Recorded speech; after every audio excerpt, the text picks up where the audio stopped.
Hi guys, welcome two माय channel. आप सभी का मेरे चैनल में स्वागत है गाइस। आज मैं आप सभी के लिए बहुत ही प्यारा बेटी का हल्दी गीत लेकर आई हूँ, जो कि बहुत ही प्यारा है, नया है। सुनिए, आप सभी पसंद आए तो प्लीज मेरे चैनल को लाइक, सब्सक्राइब, शेयर, कमेंट जरूर करिएगा। और पहली बार सुन रहे हैं तो चलिए सुनाती हूँ, एंजॉय करिए इस गीत को।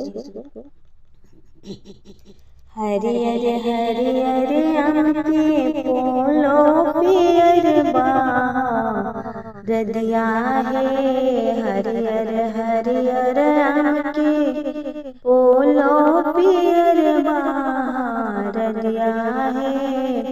हरदी चढ़ावे दुल्हन के पापा है, हरदी चढ़ावे दुल्हन के पापा है। घर में से निकलेली दुल्हन के आमा है, घर में से निकलेली दुल्हन के आमा है। अपन बहिना प्रभु जी हजामा के देती है, अपन बहिना प्रभु जी बहन हजामा के देती है। तब रवा दुल्हन के हरदी चढ़ाइबे, तब रवा दुल्हन के हरदी चढ़ाइबे। हरियर हरियर आम के पोलो पियर रदिया है, हरियर हरियर आम के पतई पियर रदिया है।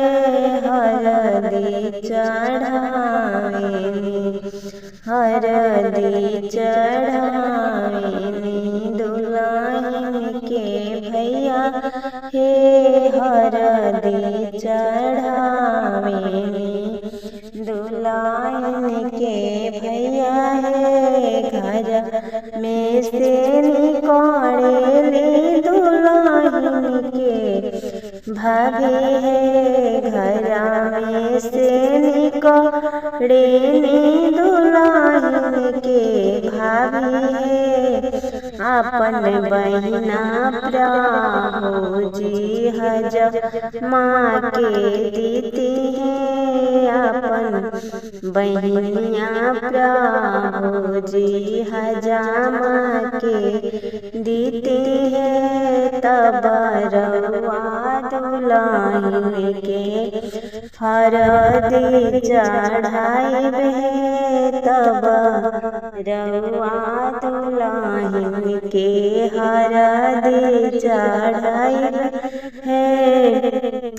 हरियर हरियर आम के पोलो पियर रदिया है, हरियर हरियर आम के पतई पियर रदिया है।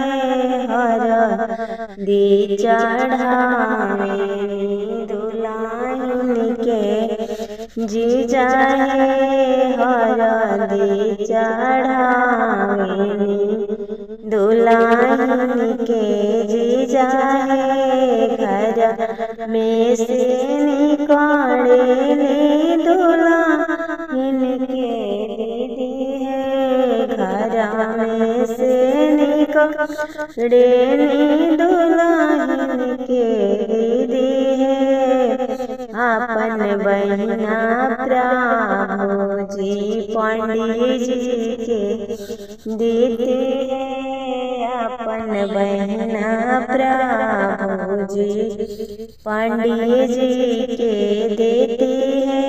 तब रवा दुल्हन के हरदी चढ़ाइबे, तब रवा दुल्हन के हरदी चढ़ाइबे। चढ़ाई बहे हरियर हरियर पान के पाता पियर बाहर दिया है हरियर हरियर आम के पतई पियर बाहर दिया है हरदी चढ़ाएनी दुल्हन के चाचा है हरदी चढ़ावेनी दुल्हन के चाचा है घर में से निकाले रे दुल्हन के चाची है घर में से निकाले दुल्हन के चाची है अपन बहिना प्यार जी हजामा के देती है तबरुआ दुल्हन के हरदी चढ़ाई